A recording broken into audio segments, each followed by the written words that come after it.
दोस्तों, दिनाक्षी short hand में आपका स्वागत है। अगर आप चैनल पर नए हैं तो चैनल को सब्सक्राइब करें और बेल आइकन जरूर दबाएं। इस डिक्टेशन की एडवांस आउटलाइंस और वाक्यांश आप हमारे पेड बैच से प्राप्त कर सकते हैं।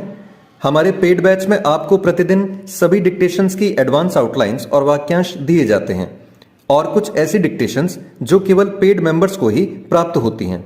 हमारे पेड बैच को ज्वाइन करने के लिए और बैच के बारे में संपूर्ण जानकारी प्राप्त करने के लिए आप डिस्क्रिप्शन बॉक्स में दिए गए मोबाइल नंबर पर व्हाट्सएप कर सकते हैं। इस डिक्टेशन की डेमो आउटलाइंस आप हमारे टेलीग्राम ग्रुप से प्राप्त कर सकते हैं। तो चलिए डिक्टेशन को स्टार्ट करते हैं। डिक्टेशन 5 सेकंड बाद स्टार्ट होगी। Ready, start. भारतीय कुश्ती महासंघ के अध्यक्ष ब्रजभूषण शरण सिंह की गिरफ्तारी की मांग को लेकर धरने पर बैठे पहलवानों को सुप्रीम कोर्ट का यह आदेश शायद ही रास आया हो कि उनकी शिकायत पर FIR दर्ज हो चुकी है और वे चाहें तो निचली अदालत या उच्च न्यायालय जा सकते हैं। चूंकि सुप्रीम कोर्ट ने मामले की सुनवाई बंद कर दी, इसलिए पहलवानों के पास निचली अदालत या उच्च न्यायालय जाने के अलावा और कोई उपाय नहीं। लेकिन वे धरने पर बैठे रहने को लेकर अडिग हैं। पहलवान ऐसा करने के लिए स्वतंत्र हैं, लेकिन उन्हें इसकी अनदेखी नहीं करनी चाहिए कि उनके धरने को राजनीतिक तौर पर भुनाने वाले बढ़ते ही जा रहे हैं। कई दलों के नेता पहलवानों के मंच का इस्तेमाल कर रहे हैं और उनसे सहानुभूति जताने के बहाने मोदी सरकार के खिलाफ अपनी भड़ास निकाल रहे हैं। कई आंदोलनजीवी किस्म के लोग भी उनके विरोध प्रदर्शन का हिस्सा बनकर अपनी राजनीतिक रोटियां सेक रहे हैं।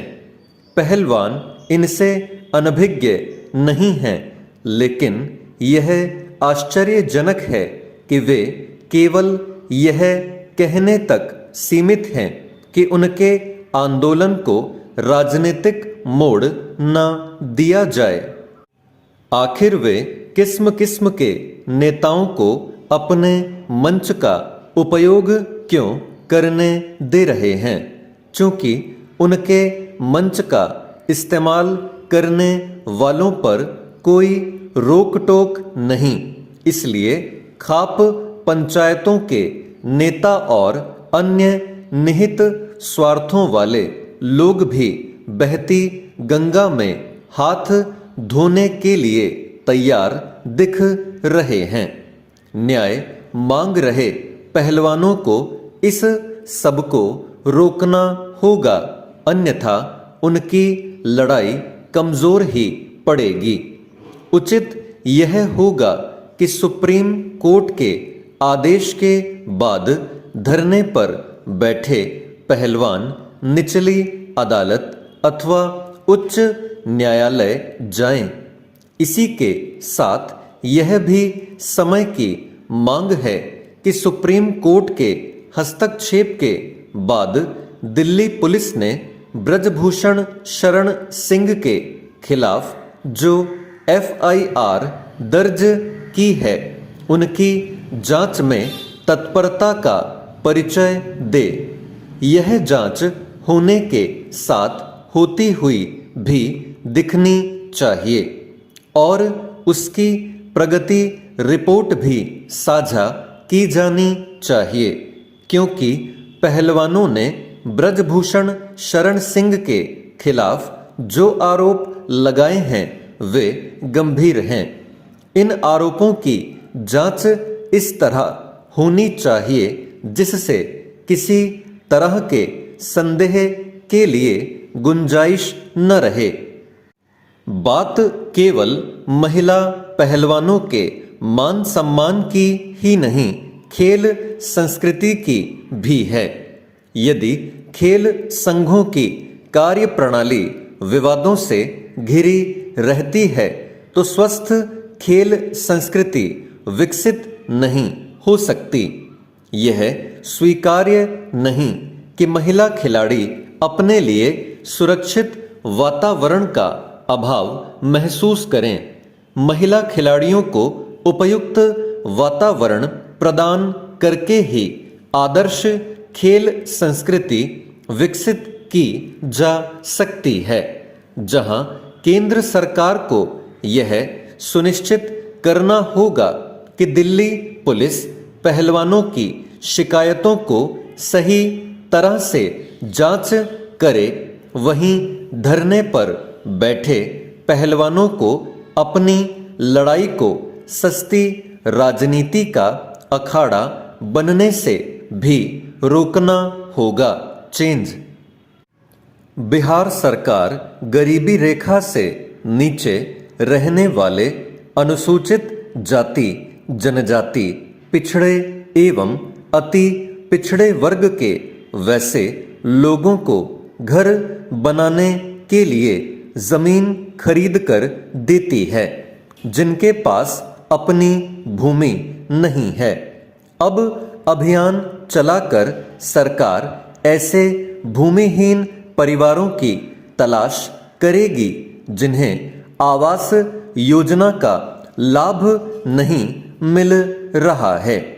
इसके लिए एक मोबाइल ऐप लॉन्च किया गया है जिससे सूची तैयार कर योजना का लाभ दिलाया जाएगा। निश्चित रूप से सरकार की यह पहल सराहनीय है, लेकिन जिन कर्मचारियों को यह डाटाबेस तैयार करने की जिम्मेदारी दी गई है वे ईमानदारी से काम करें ताकि सभी पात्र लोगों को इस सुविधा का लाभ मिल सके। जिलों में तैनात अधिकारियों को इसकी मॉनिटरिंग भी करनी होगी। राज्य में अब भी बड़ी संख्या में लोगों के पास अपना घर नहीं है। पहले जिन्हें घर बनाने के लिए जमीन दी गई थी उनके बच्चे बालिग हो गए हैं। अब वे अलग परिवार बसाना चाहते हैं। ऐसे बालिग सदस्यों को भी अलग इकाई मानकर सूची बनाई जाएगी।